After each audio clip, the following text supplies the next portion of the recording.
क्या महादेव ने प्रकट होकर दिया है अशुभ संकेत? क्या अब धरती पर शुरू होगा जल प्रलय? क्या तीसरे विश्व युद्ध का आरंभ हो गया है?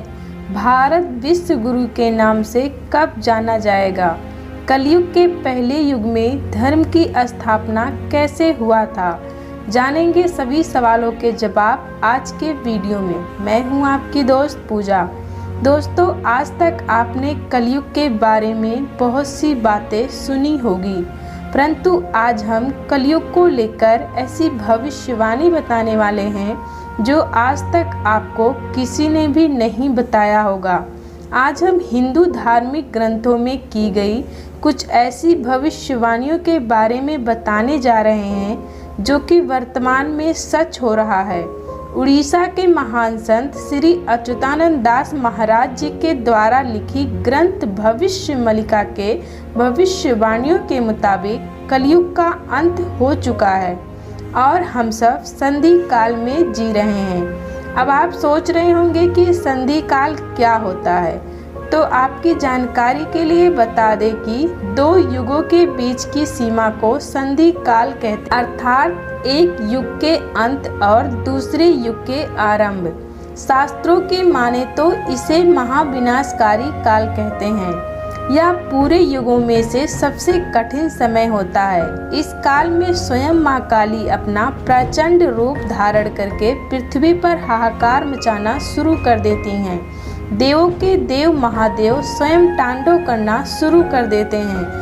इस काल के दौरान भूकंप, जल प्रलय आदि चीजों से पृथ्वी भूकंपित हो उठती है। हर घर में मौत का तांडव शुरू हो जाता है। दोस्तों, आपको बता दें कि यह सारी घटनाएं पहले युग में भी घटित हो चुकी है। जैसा कि दोस्तों आप सभी को पता है कि भविष्य मलिका की लिखी सभी भविष्यवाणियां 100% सच होती हैं। दोस्तों, त्रेता युग में जब रावण ने धरती पर हाहाकार मचाना शुरू कर दिया था, तब श्री हरि विष्णु ने भगवान श्री राम का अवतार धरती पर लेकर रावण सहित सभी राक्षसों का अंत किया था। त्रेता युग के अंत में भी ऐसे ही मौत का तांडव हो रहा था। जल प्रलय, भूकंप, बाढ़ आदि चीजों से पृथ्वी भूकंपित हो रही थी। उस युग में लंका का बहुत बड़ा हिस्सा जलमग्न हो गया था। लाखों करोड़ों लोगों की जान चली गई थी। उसके बाद भगवान राम का राज आया था, जिसमें सदियों तक शांति और धर्म का राज चल रहा था। उसके बाद आया द्वापर युग, जिसमें कंस और दुर्योधन जैसे अधर्मियों ने जन्म लिया, जिसके अंत के लिए पुनः भगवान विष्णु को श्री कृष्ण के रूप में अवतार लेकर धरती पर अवतरित होना पड़ा। जैसा कि दोस्तों बात आप सभी को मालूम होगा कि महाभारत के युद्ध में एक देश नहीं बल्कि कई देशों ने हिस्सा लिया था, परंतु अंत में जीत धर्म का हुआ था।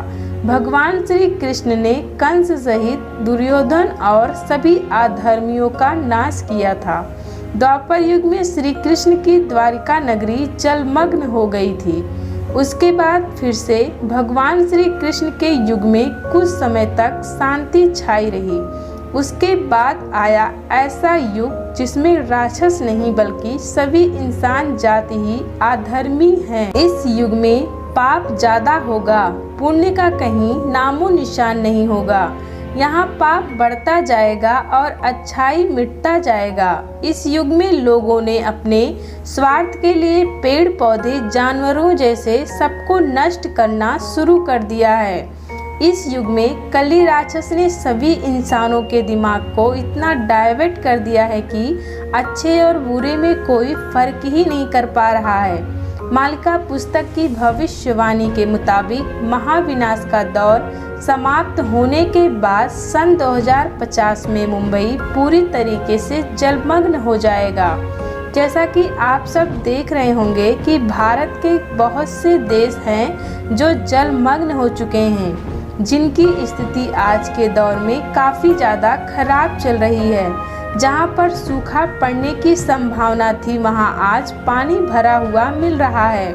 बहुत से देश में जल प्रलय ने अपना आक्रोश दिखाना शुरू कर दिया है। भारत के ऐसे बहुत से देश हैं जहां आज भूखमरी की स्थिति भी उत्पन्न हो गई है। वहां की स्थिति देखकर लोगों ने अंदाजा लगाया है कि आने वाले कुछ समय में यह देश पानी में इस कदर डूब जाएगा, इसका कहीं नामो निशान नहीं बचेगा।